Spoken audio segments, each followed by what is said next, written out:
Hey, Superfans. After a fantastic weekend serving as Grand Marshals at the Production Alliance 300 NASCAR race, Todd Hoffman from Gold Rush and I sat down to talk about film and entertainment. All right, we are super excited to welcome into the studio this week. Be honest. We are super excited. We're with Todd Hoffman. I mean, Todd, we're so excited for you to be here because, one, we spent most of the day at a racetrack with you, which not a lot of people get to say, and we got to hang out. Yeah. I'm gonna ask you guys a question. And you just come up with the first thing you think of. All right. He's turning the corner. He's going to turn the interview. Back to the Future. Why was that such a cool movie for you personally? Go. If quickly, so glad to be on the Todd Hoffman podcast. Go. So that's a very large question for me, but let me tell you a couple of reasons why. One, because how old I was when it came out. So I was. And that was. I came out in '85, and I was 9 years old. All right. And it was one of the first films I remember going to the theater. Right. And so that in itself was an experience of going to the movie. And then the second piece of it was witnessing impossible stories coming to life. Yeah. So, I mean, like, you had Star Wars, which had all of that, right? You had this whole sci-fi element, which was just fantastic fantasy sci-fi. But here you had a kid who was going to high school, who had an eccentric friend who was a scientist and made a machine out of something that existed within our world. And it made the reality of something like that, like, possible. Cool. Like, you kind of watched it, and so it stirred up all. You know it's goofy, but you're like, man, I just want to believe in this. What this guy's doing, right? It's crazy, right? You remember when? I'm jumping to the end of the movie. You remember when everything Spoiler was alert. kind of changed, and like you got that black Toyota truck. Yeah. I mean, at the time, we could not afford. I had a $1,000 car, just a crappy car, and I just remember that was kind of an iconic truck for like a young kid. The Toyota, brand new, black. I think it might even have been lifted. I can't remember. Totally had cool. the lights and all that Dave, stuff. do you remember that, Dave, or are you not tracking with us? Because I don't feel like Dave's with us, Chris. Curtis, am I right? I was born in 1985, so I was a few months old probably when that movie came out. Are you kidding me? I was. Guilty. And Dave's a pup. How old are you? Carry the 134. Jeez. Yeah. I'm old. No, you're beautiful. Thanks. Everybody thinks he's older because he has this deep and wonderful voice. And he talks Just a with kid. big words and Yes. you know. Yeah, one of them guys. But A fake. He's from Illinois with an S. nails on the chalk. I love to go to Oregon. I'm going to say one character in the movie, Biff. Yeah. Do you identify with him as a... No, what I'm thinking is you three guys, after looking around this table, I'm thinking there were some guys here in this table that have been picked on.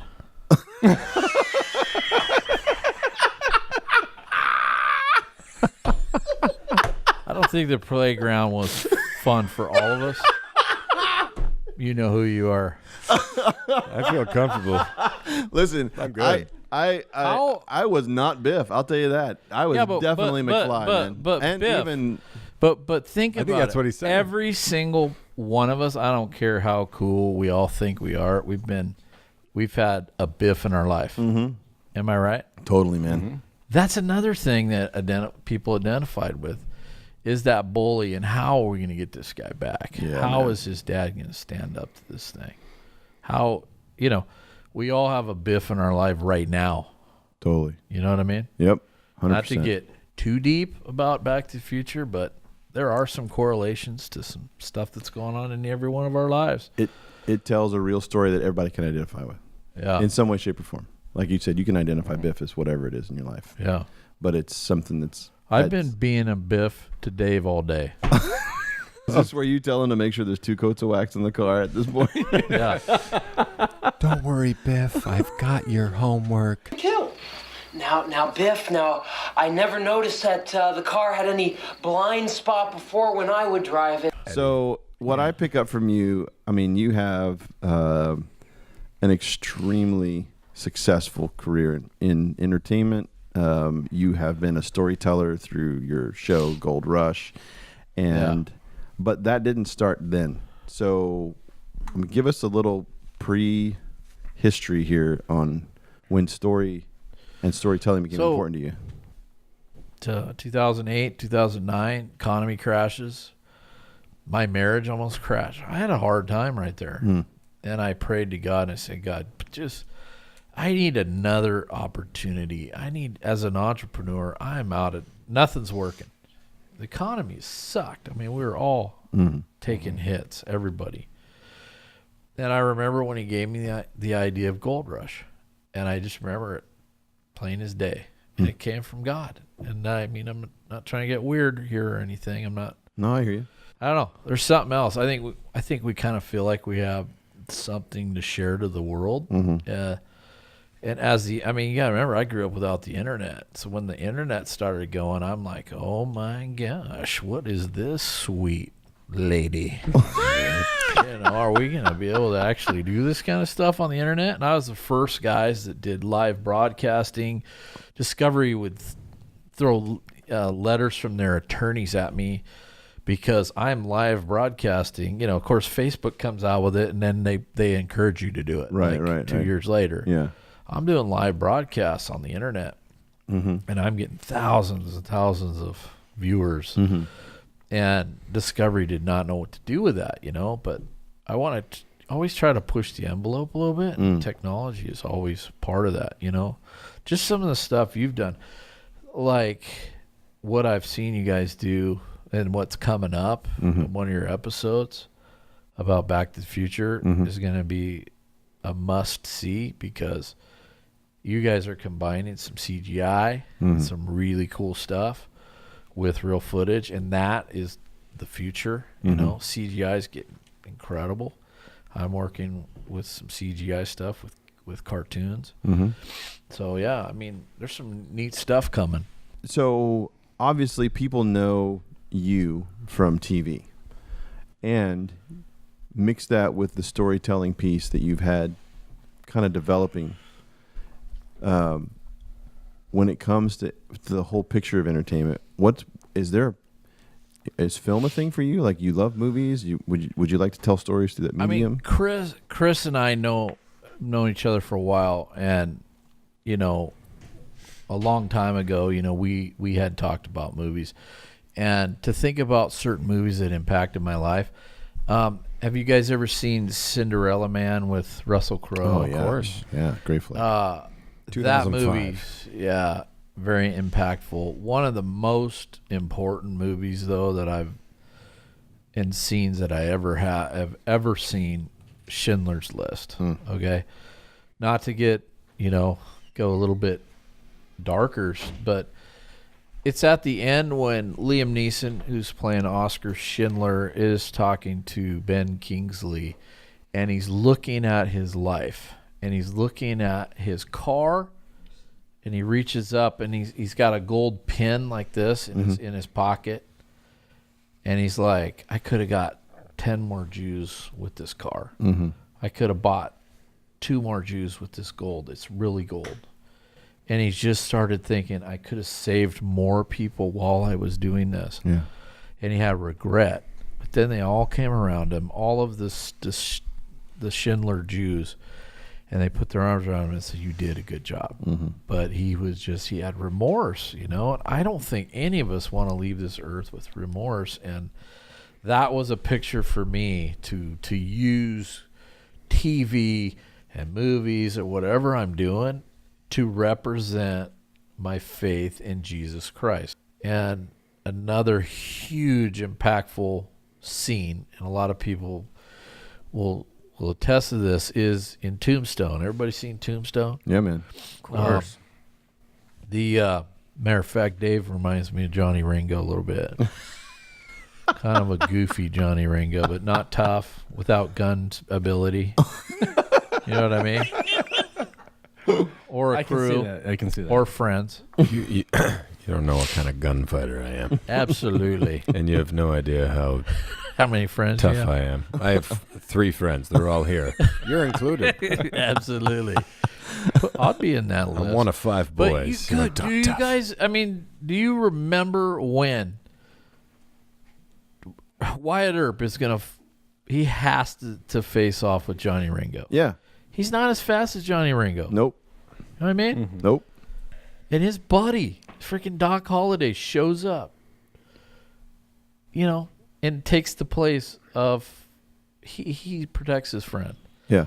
And it's like that's another like cool point that I look back sometimes to God and I think, you know what Christ did for me took my place because I'm not able to fight Johnny Ringo. But that just kind of not to get too spiritual on you guys, but No, it's all good, man. Bring it on. Those two scenes in the movie really affected me. Yeah.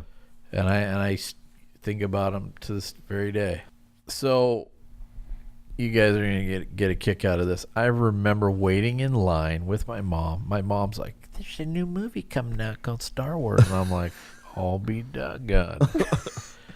Space and lasers and we waited in line forever for the opening of Star Wars, dude. Oh, I love it. How many times you go see it? That's what makes me so superior at all this whole game of movies than you guys. Let me tell you, Star Wars is probably the pinnacle of nerdism, I'm guessing. How many times did you go see it? I don't know how many times I saw it, but then we had trading cards, and I remember trading on at recess. I'm trading Star Wars cards with my friends. Chewbacca and this, that, and the other. Dude, we had some cool stuff. And I remember when my buddy got a Millennial Falcon present. Yeah. It was like the real Millennial Falcon, and it had lights. I was like, oh my gosh. Yep. We are poor because I got basically nothing, and I'm wearing Toughskins. Okay. And my pants are hemmed by my mom, and But you got a Millennium Falcon. We didn't know. We were all poor back then, and we didn't know it. Mm-hmm. But, I don't know how many times I had lice as a kid. It's another sign of being poor. Quite a turn from the Millennium Falcon.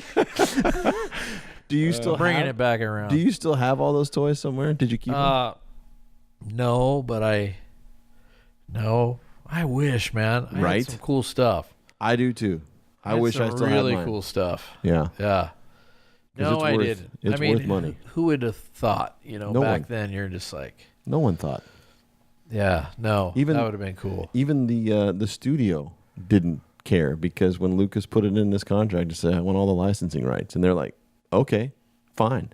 Who cares? Who cares? This isn't going to be much anyway. This movie's not going to go anywhere. And Right. then, Yeah. boom.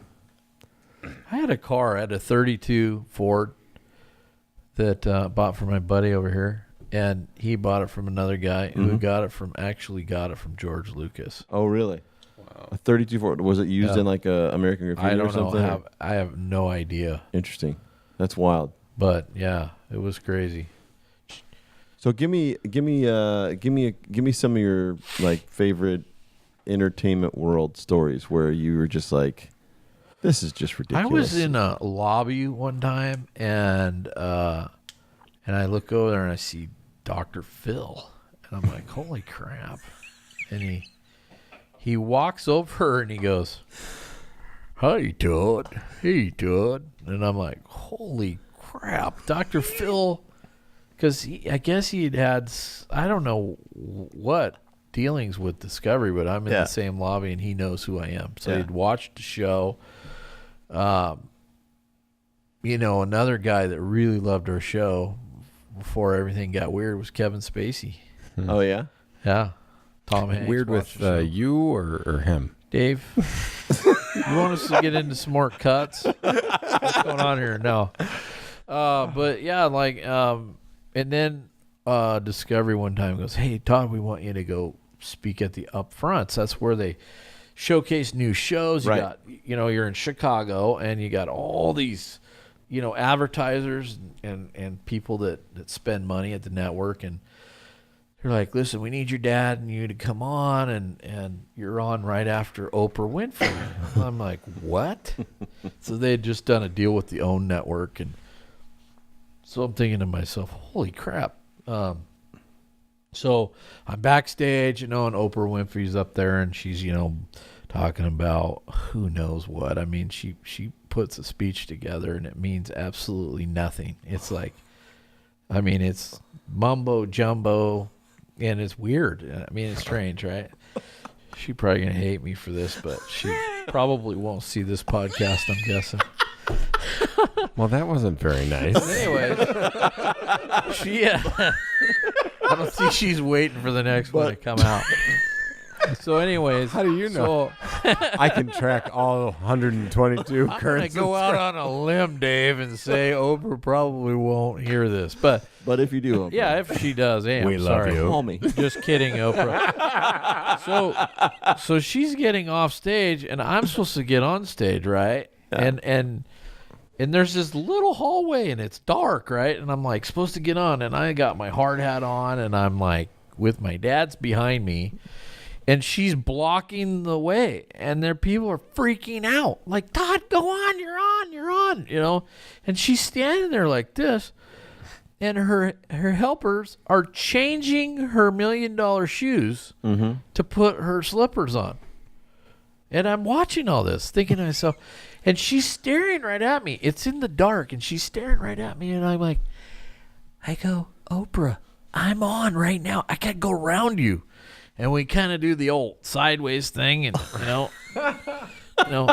she's skinny, and I'm chubby, so, you know how that was. And then so I get out there, and after I got done, I'm like, this is just weird. This whole thing's weird, Yeah. Tori Spelling thought I was a janitor once. And then, I got a lot of. I went on the Harry Connick Jr. show, and he taught him how to pan gold, and he was a cool guy. Wait, Tori Spelling thought you were a janitor. Like, yeah. How does that happen? She has like some crafting show that's just okay, ridiculous. And you were on it? No, I'm standing there, and she's walking by like, hey, I'm a big star and stuff, and I'm like, she just kind of walked by me like, I think she thought I was a janitor. She was like, I go, hey, give me 5, Tori, and she goes, put down that mop. Yeah. In the vein of your story, do you attribute, and this may seem silly in asking it, but like, because of the success of Gold Rush and how quick and what happened for 8-9 years after that, do you feel like on the flip side of it, outside of the success, outside of the wins, that you are in a different position? You've learned more, obviously, you've experienced more, but do you feel like the element of storytelling is still as real as it was, or greater? I mean, I don't like talking a lot about Gold Rush, but, a lot of that was storytelling. Mm-hmm. I was able to make stories happen where a lot of people don't know how to do TV and know how to make it happen, right? Mm-hmm. So, no. I mean, some of the stories now that come across my desk are phenomenal. I mean, just like I'm sitting down here with you guys. I mean, just your office and what you have going and the people that you surrounded yourself with, this company that's your parent company, what you're doing. I mean, you're surrounding yourself with the kind of guys you could be successful at this. Well, here's if I look at the whole story for you, at the end of the day, you are the consummate treasure hunter. And it's not just related to Gold Rush. Because every time you talk about finding something. Yeah. You're on the hunt. And I think that's like a core piece to you is like you have always sought and hunted to find like whatever treasure it is, whether it's in the hearts and minds of people, or if it's in a story, or if it's in your family. Yeah. that's built into you. Have And you ever seen that movie 10,000 BC? Is it? What is that? yeah, it was it was kind With of like kind Jack of an epic. What's that one? Wait, no, Year one. Year one. Hilarious. Yeah. There's hunters and there's gatherers. Yeah. Yeah, right? Right. You're a hunter. I guess so. I am. You're a Yeah. hunter. I'm constantly hunting for the story. I'm Yeah. constantly hunting for the gold or the TV, or I'm hunting right now for quality relationship with my boys. You know, Yeah. I'm hunting a way to always try to connect with my wife. You know, I'm hunting a way to be careful what I say. You know, Yeah. So, consummate treasure hunter, fantastic storyteller. It has been a really great time with you, Todd. Thanks for carving out time to sit down with us. dude, it's been a pleasure. Spend time at a NASCAR race. Dude, we did NASCAR together. We lived a dream today. Dude, we lived a full life today, a And lifetime of dreams. It was cool. Thanks for joining us, Todd. It was a great time. Thanks for having me. Thank all of you for joining us once again on the Beyond the Backlot in the studio. Be sure to follow us on YouTube, subscribe, hit that little bell. Make sure you subscribe there. Also on Facebook, make sure you click over there, watch us on Facebook Live. And as always, you can go to iTunes and check out the podcast there or wherever you enjoy listening to your podcast. For this episode, I am Curtis Templeton, your host, along with Chris Sattel, Dave Salvi, and of course, Todd Hoffman. Thanks for joining us. We'll see you next time.